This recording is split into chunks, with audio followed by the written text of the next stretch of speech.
We're going to have a lot of fun on tonight's episode, so let's get right into it. Welcome to the Final Wager. I'm Keith Williams. Last night we had our first real three-player game heading into final in 3-4 weeks.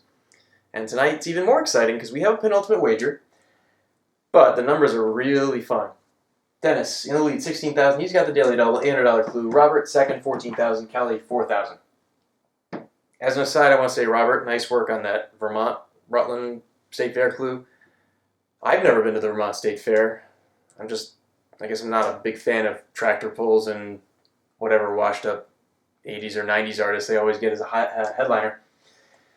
Anyway, that's neither here nor there. Dennis is leading Robert by 2,000.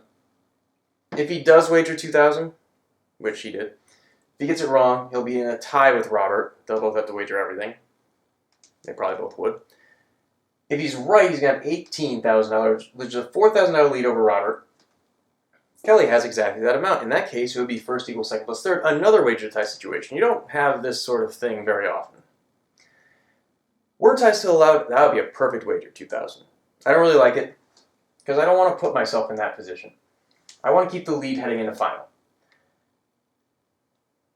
I would go for 1999 would be fine. Kelly's still going to be in contention either way. But if you do get it right, even with a $5 wager, with proper wagering, Kelly's going to have to get it right to have a shot in final. So keep it under 2,000. You know what? If you want to risk a little bit more, 2,000. Actually, I still don't like it.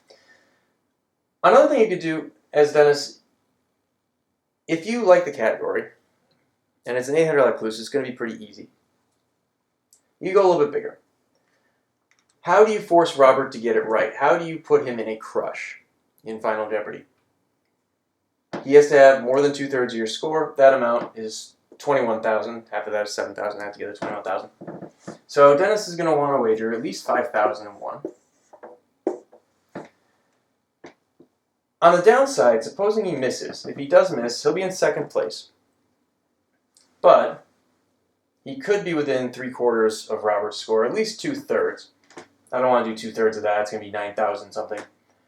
3/4 of Robert's score, if Dennis has that, he can cover a zero wager by Robert and still stay above him if they both miss and Robert goes to the lockout.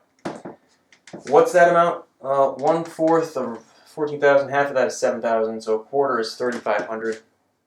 That's going to be 10,500 is the least that Dennis wants to leave for himself. So between 5,000 and whatever leaves him this, which is going to be 5,500. So if I'm Dennis and I'm feeling like I want to put this one a little bit better in hand and not force myself to get final right with good wagering by Robert, I'm going for this range. All right. That was a lot of analysis just for that. So Dennis gets it right, moves himself up to 18,000. And now we have, as I mentioned, that first equals second plus third situation. So let's see. Robert doubles up, he's going to have 28,000. Actually, it's nice because these numbers are so even. Remember, you can just keep flipping the difference back and forth. So 18,000, 14,000, another 4,000 give me 10,000. So Dennis is going to want to wager at least 10,000. And Robert's going to want to cap his wager at 6,000. And again, Kelly has no choice. She has to wager everything, hoping that Dennis will wager 10,001, get it wrong, fall to $79.99, and she'd win by $1. Of course, she needs Robert to mess this up too and wager too big.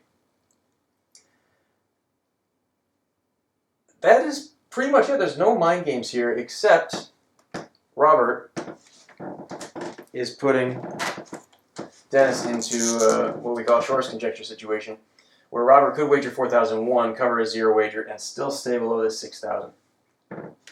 So if Robert does wager 6,000, he's going to have 20,000. So Dennis could wager 2,000, trying to be sneaky. This wager is particularly appealing for Robert because he maximizes his winnings on the upside and he stays above both Kelly and Dennis on the downside, assuming Dennis wagers for the lockout. At a minimum, Robert, of course, is going to want to wager 4,001.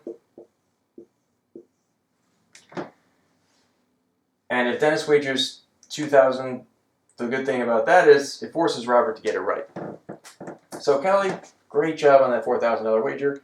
Robert, $59.99, exactly as predicted, beats Kelly by $1. Dennis goes bigger than I expected. Actually, I thought he would go for 10,001, but he goes for 13,999. I don't have a problem with that wager. I actually like it because it still forces Kelly to get it right. And good wagering all around. I'm very proud of you guys, especially you, Kelly. It's good to go all in. And I don't know whose advice you're following, but tonight either one of them worked.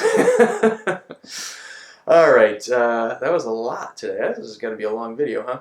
All right, well, Mets are on, and they're, I'm sure, still winning. One can hope. This League Championship Series has been kind of a bust, huh? Well, I guess the ALCS is going 6, so we'll see how that pans out, and hope to see you tomorrow on the Final Wager.